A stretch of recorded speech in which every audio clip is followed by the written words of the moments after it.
Welcome to MotorMav. Dodge Charger fuse box location varies on the manufacturing year of the car. In this video, we will discuss the Dodge Charger fuse box location, based on different manufacturing years. A fuse maintains a certain level of current and prevents catching fire and wire insulation from melting due to overheating and other reasons.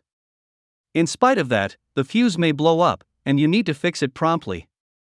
You might need to replace the fuse box completely if the vehicle has undergone severe accidental damage or burnt the internal electrical items. Let's have a look at this video to find out where the fuse box is located on a Dodge Charger. Dodge Charger 1965 to 1980. Underneath the glove compartment. Dodge Charger 2006 to 2010. Engine compartment and luggage compartment. Dodge Charger 2011 to 2021. Engine compartment and luggage compartment. Let's discuss about the car models and their fuse box's location now. First, engine compartment fuse box. 1965 to 1974 model.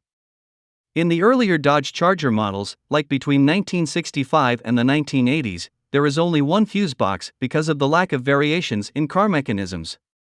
You may find the fuse box on the left side of the steering wheel, just under the dash, right underneath the glove box. 2006 to 2007 model.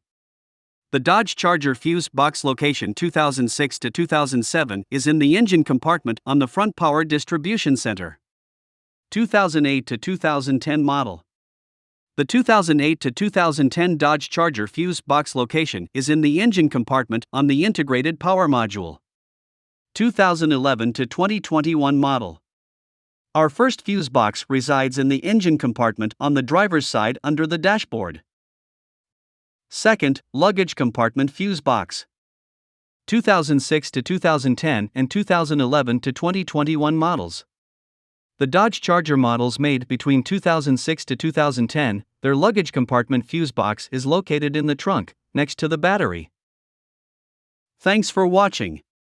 Please like this video and share. See you soon. Till then, goodbye.